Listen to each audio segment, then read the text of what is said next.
Sometimes, a moment in the ring isn't just a moment. It isn't just a story. It's a fracture.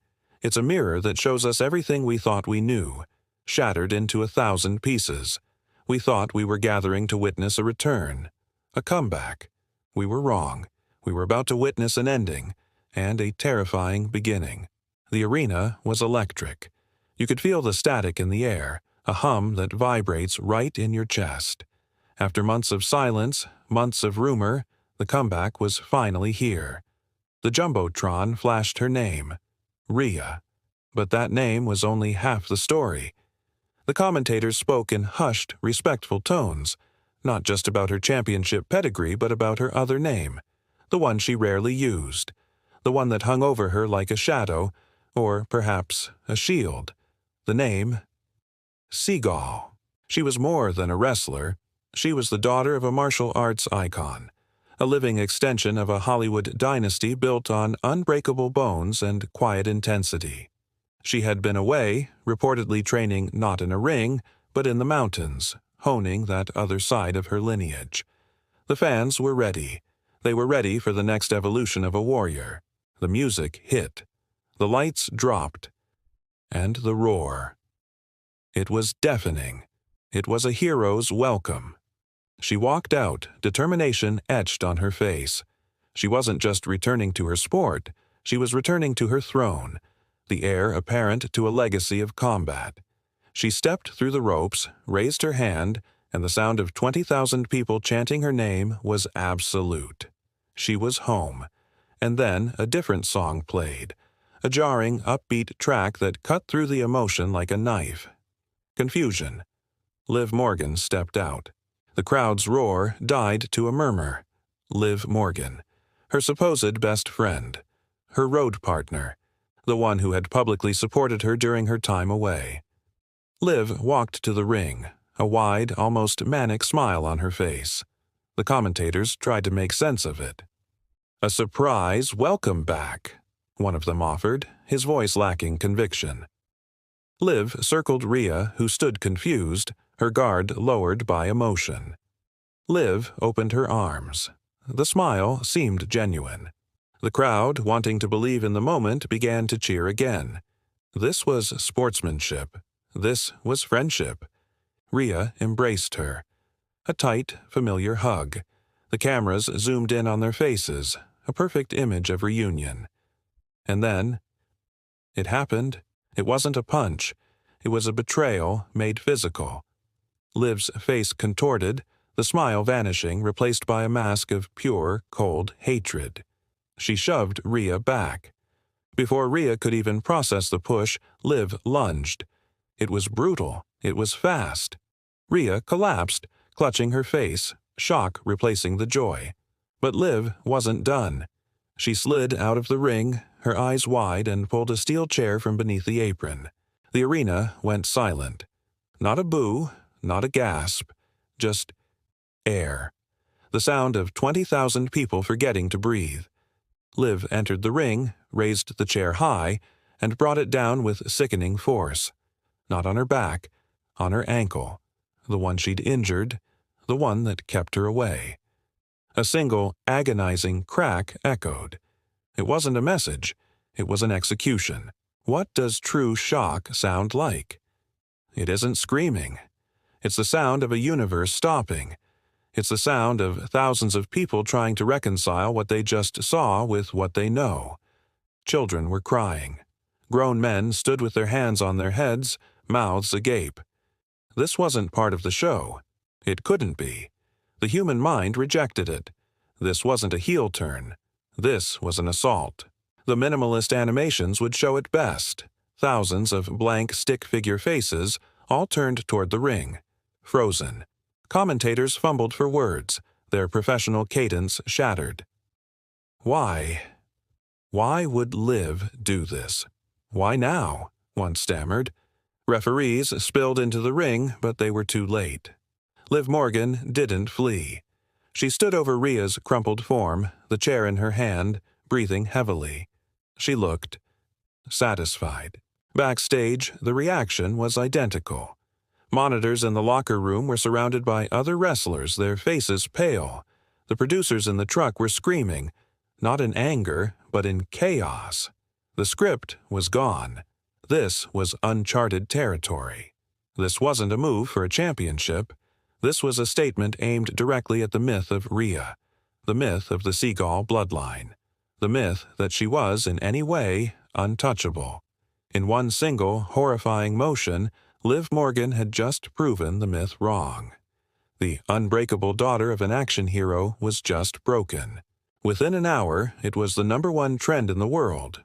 But it hadn't just trended in the wrestling bubble.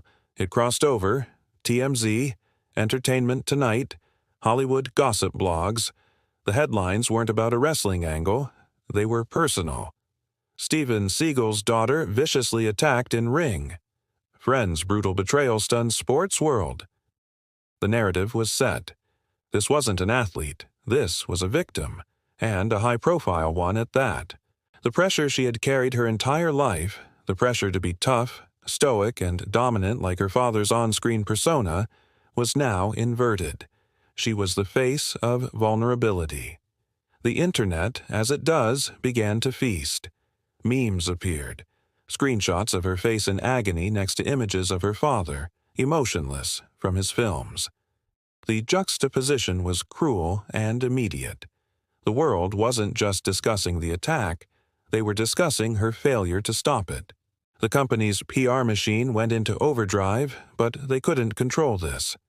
This firestorm was fueled by a name that, until this moment, had been synonymous with martial prowess. Now it was associated with a cheap shot, a blindside. The Seagal legacy, carefully curated over decades of whispering and breaking wrists in action movies, had just been tarnished. Not by a movie critic, but by a steel chair in the hands of Liv Morgan. And the world was loving the drama.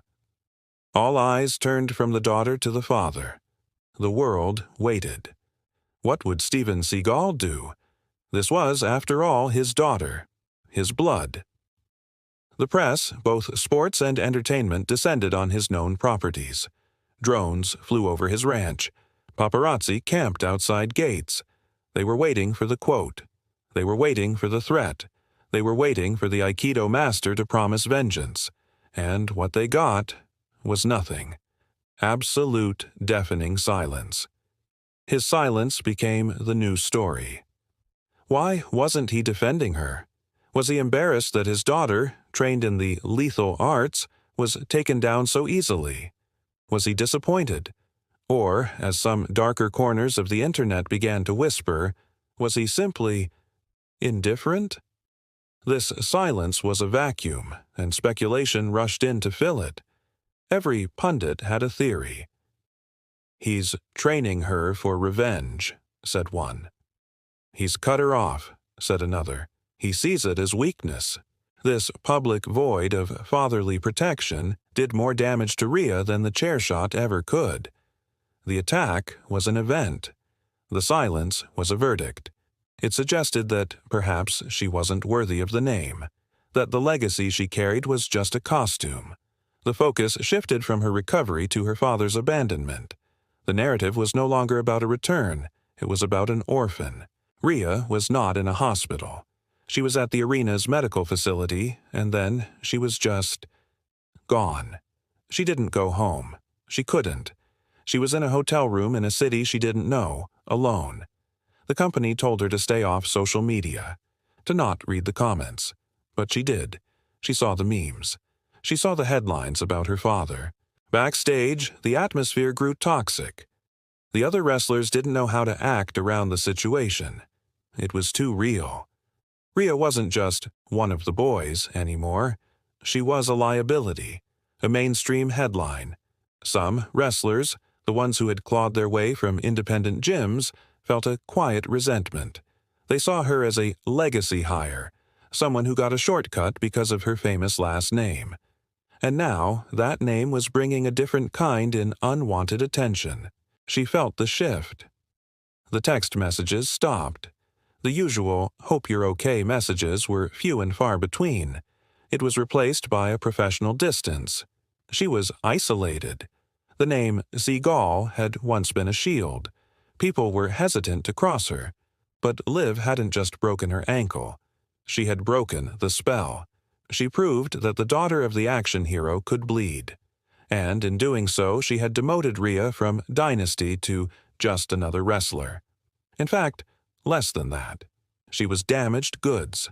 The next week, the show opened with Liv Morgan. No music, no smile, just her in the center of the ring, bathed in a single spotlight. The boos were so loud they distorted the microphones. They were visceral, hateful. Liv let them wash over her, soaking it in. She waited and waited, until the noise finally quieted, exhausted. She raised the microphone. "You're all booing me," she said, her voice calm, almost gentle. "You're booing me because I broke your toy, because I ruined your fantasy." She paced the ring, making eye contact with the furious faces in the front row. "You didn't cheer for Rhea. You cheered for a name. You cheered for a lie. You cheered for the daughter of a man who pretends to be tough in movies." The crowd erupted again, but she spoke over them.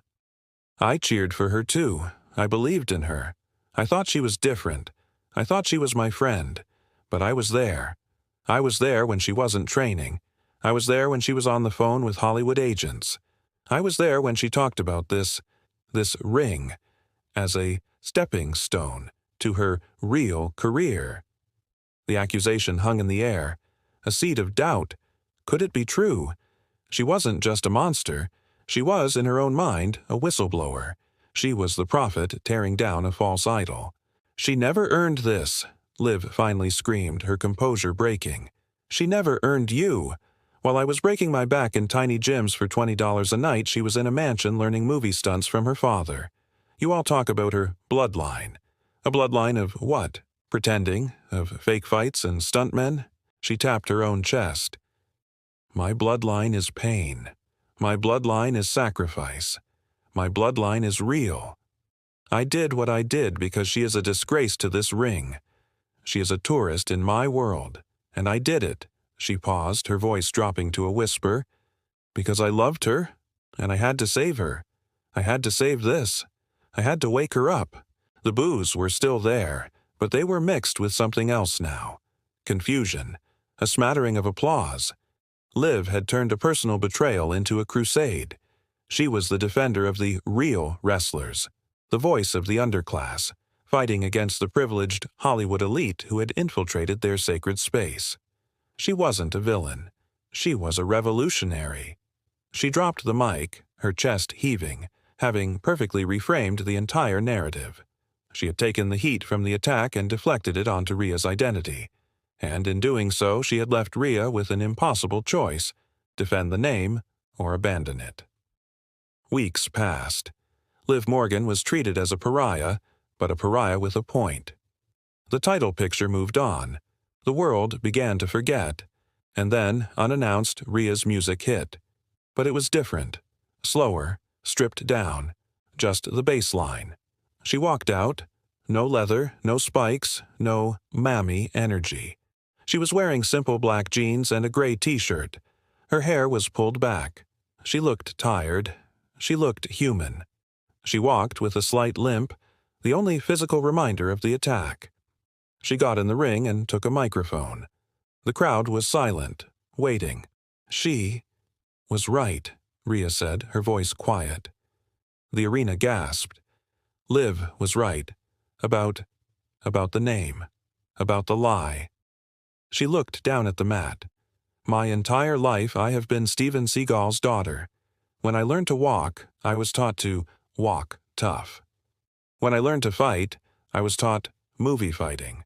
I was taught how to look unbeatable, but I was never taught how to be unbeatable." She looked up, her eyes finding the camera. "I hated it. I hated the pressure. I hated the shadow. I came here, to wrestling, to escape him, to be my own person, to be Rhea. And the second I got successful, what did everyone call me? Steven Seagal's daughter." The lie followed me. And Liv. Liv knew it. She knew it was a cage, and she knew the only way to get me out was to burn it down. Liv, you were right to hate the lie, Rhea continued, her voice growing stronger, but you were wrong about the bloodline. The camera panned to Liv, watching on a monitor backstage, her face a mask of confusion. You think my bloodline is him? Rhea said, almost scoffing. You think my blood is Hollywood water?